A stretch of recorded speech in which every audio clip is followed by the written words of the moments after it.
pression qui s'accentue dans les écoles et des fermetures de classes qui vont augmenter avec le nouveau protocole sanitaire. Au lycée Eugène Delacroix de Drancy en Seine-Saint-Denis, plusieurs classes sont fermées depuis ce matin. Mais pour les professeurs, ce n'est pas suffisant pour lutter contre la propagation du virus. Odile Longueval et Annelle Blanchard. Ce lundi matin, 8 heures et beaucoup moins d'élèves qu'habituellement devant le lycée Eugène Delacroix à Drancy. 22 classes fermées sur 80 à cause du Covid. Sur place, les étudiants sont inquiets. C'est vrai que des gens dans mon entourage qui sont des personnes à risque et j'ai surtout peur pour eux. Dans ma classe, il y en a 2 ou 3 qui ont été cas contact ou qui ont carrément eu le coronavirus.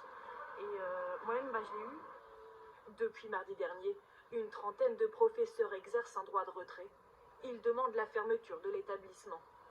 Le protocole sanitaire, de toute façon, en réalité, il n'est pas appliqué. Il n'est pas appliqué parce qu'on manque de moyens, on manque d'agents d'entretien pour nettoyer correctement les locaux, on manque de personnel, de surveillants, de CPE pour pouvoir faire de la pédagogie sur les gestes barrières notamment. Pour tous, une fermeture semble inévitable, mais ce parent d'élève craint les conséquences d'une telle décision sur l'apprentissage. On voit bien que les élèves, quand ils sont en distanciel, ils ont très peu de travail, c'est vraiment très light.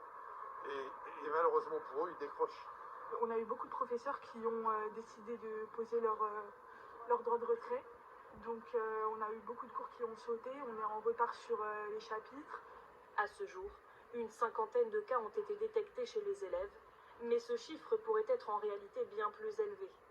Dès demain, une vaste campagne de tests débutera ici. Et petite précision, selon le rectorat, il s'agit de 15 classes fermées au lycée Eugène Delacroix de Drancy.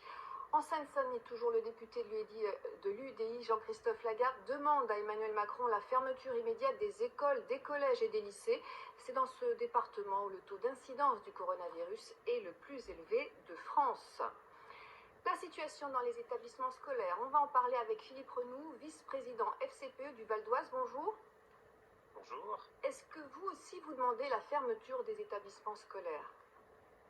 Alors non, on ne demande pas la fermeture des établissements scolaires. Nous, ce qu'on demande, c'est que l'école se fasse, mais dans des conditions, on va dire, correctes, de sécurité, conditions sanitaires et tout. Donc ça nécessite des moyens humains et matériels, comme l'a dit le professeur de Drancy. Mais les parents, dans l'ensemble, ne souhaitent pas la fermeture des écoles. On a un très mauvais souvenir du confinement d'il y a 1 an.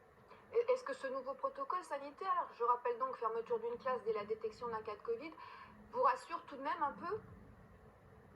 Le problème, c'est que ça va fermer de plus en plus de classes et en fait, ça met les familles en difficulté parce que récupérer les enfants aujourd'hui, c'est pas aussi clair qu'il y a 1 an.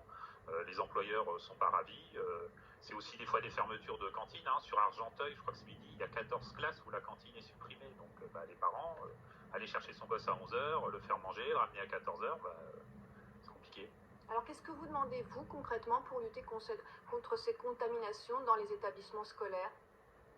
Alors on demande d'abord du personnel pour nettoyer, appliquer le protocole. Il y a un protocole, nous on ne sait pas s'il est bon ou pas. Ce qu'on remarque, c'est qu'il n'est pas appliqué par manque de moyens humains ou matériels. Donc on demande d'urgence à ce que ces moyens soient mis.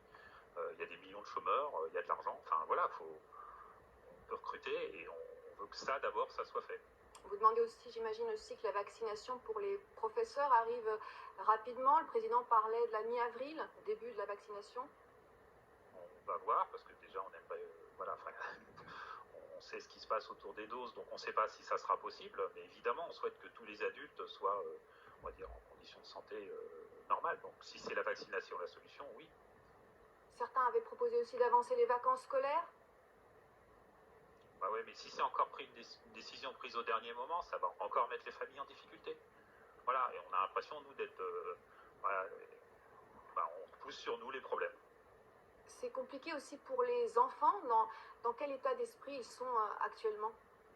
Alors ça, c'est un très bon point, parce que moi, ce qui se passe sur la communication autour de Drancy, je comprends que la situation est délicate, mais nous, on fait passer le message aux parents de discuter de la situation avec leurs enfants et de leur dire c'est pas de leur faute. Le virus, c'est pas leur faute. Je veux dire, il faut pas les culpabiliser, il faut pas leur faire peur. Il faut en parler, il faut leur expliquer les gestes. Il faut surtout pas rentrer dans un discours culpabilisant envers les enfants, parce que les enfants le vivent très mal, et pas que les collégiens, les lycéens. Nous, on entend ce qui se dit dans les cours de récréation, voilà, on joue plus à la guerre, on joue au Covid, et les gamins vont pas bien. Merci beaucoup Philippe Renou, vice-président FCPE.